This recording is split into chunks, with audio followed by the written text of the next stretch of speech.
கர்த்தர் ஸ்தோத்திரம். இந்த நாளிலும் ஆண்டவர் உங்களை ஆசீர்வதிப்பாராக. நம்முடைய வாழ்க்கையில் நமக்கு ஒரு தீராத ஒரு பிரச்சனை இருக்குது. என்ன அப்படின்னா, கர்த்தர் நம்மளை எவ்வளோ மேன்மையாக நடத்தினாலும் சரி, இந்த திரும்பி பார்க்குற பழக்கம் நிறைய இருக்கு. விட்டு வந்த பாவத்தை, விட்டு வந்த காரியங்களை திரும்பி பார்க்குற அப்படிங்கிறது மட்டும் இல்லை, சாத்த திரும்ப வைக்கிறான். இந்த ஆண்டவர் நோவா மணிக்கும் லோத்துக்கு கொடுத்த 4 கண்டிஷனில் ஒரு கண்டிஷன் ஆதியாகமம் 19:17 வாசிக்கிறோம். பின்னிட்டு பாராது. ஆமாம், இந்த செம்ம பூமி நிற்காத, மலைக்கு ஓடிப்போன்னா அவருக்கு கட்டளை கொடுத்தல மிக முக்கியமானது பின்னிட்டு பாராது. சொன்ன பிறகு அவன் மனைவி பின்னிட்டு பார்த்து இன்னைக்கு வரைக்கும் உப்புத்துனா இருக்கிறா. பார்த்தீங்களா? இந்த அனுதின கண்பயத்தை நிகழ்ச்சி கேட்டுக்கொண்டிருக்கிற அருமையான தேவனுடைய பிள்ளைய பின்னாடியே பார்க்குற பழக்கம் நமக்கு இருக்கக்கூடாது. பவுல் தெளிவாக எழுதினான், பின்னானவைகளை மறந்து முன்னானவைகளை நோக்கி எனக்கு நியமித்திருக்கிற ஓட்டத்தில் பந்தய பொருளை பெரும்படி அசையாய் தொடர்கிறேன். பின்னாடி பார்த்த ஒருத்தர் கூட கரை சேர்ந்த சரித்திரமே கிடையாது. வேதத்திலும் சரி, உலகத்திலும் சரி. முன் வச்ச காலை பின் வைக்காது. இயேசு சொன்னார், கலப்பையின் மீது தன் கையை வைத்து பின்னிட்டு பார்க்கிறவர் எனக்கு இயேசுவை பார்த்துறாரு. ரட்சிக்கப்பட்டு அபிஷேகம் பட்டு ஊழியம் செய்து இப்போ திரும்பி பார்க்குறது.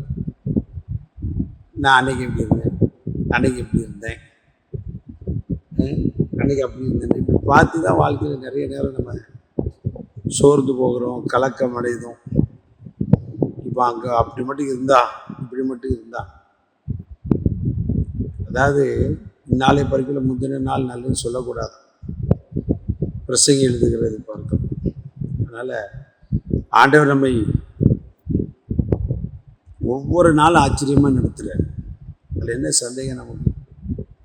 பவுல் பாருங்க, பவுல் பின்னிட்டு பார்த்தா என்னத்துக்கு ஆகும்? கொலைகாரன், ஈவு இரக்கம் இல்லாதவன், பலர் அடித்தவன், சபைக்கு விரோதம் பண்ணவன், ஸ்தேவானுடைய கொலையில் சம்மந்தப்பட்டவன். இதைத்தான் பிசாசு அவனுக்கு நினைப்பூட்டிக்கிட்டே இருப்பான். பாரு, அங்கே பாரு, இங்கே பாரு, இதை பாரு, அதை பாரு, நீலாம் ஊழியம் செயல் ஆக்கிடையாது, பிரசங்க செயல் ஆக்கிடையாது, விசுவாசியர்கள் ஆக்கிடையாது. அதனால தான் அவன் தெளிவாக சொல்கிறான், எனக்கு ஆண்டவரை பற்றி அறியணும்.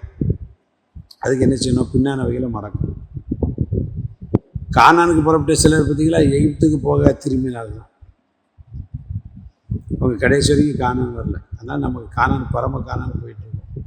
நம்மளோட பாவத்தை மன்னிச்சிட்டாரு, அக்கிரமத்தை மன்னிச்சிட்டாரு, எல்லா சாபத்தையும் போயிட்ட பிறகு திரும்பி பாக்கி அந்த பாவத்தை நினச்சேன் அப்படிப்பட்டவன். சிலர் எப்போ பார்த்தாலும் அப்படியே சொல்கிறது. சில பேர் இதே சாட்சி சொல்லிட்டு வழக்கமாக வச்சுருப்பாங்க. அதெல்லாம் விட்டுட்டு சிலுவை நமக்கு அடிக்கப்பட்ட இயேசுவை நோக்கி சந்தோஷத்தோடு ஓடுங்க. உங்களுடைய ஊழியம், தொழில், வியாபாரம், படிப்பு எல்லாம் வெற்றியாய் முடிய கர்த்தர் உதவி செய்வார். God bless you.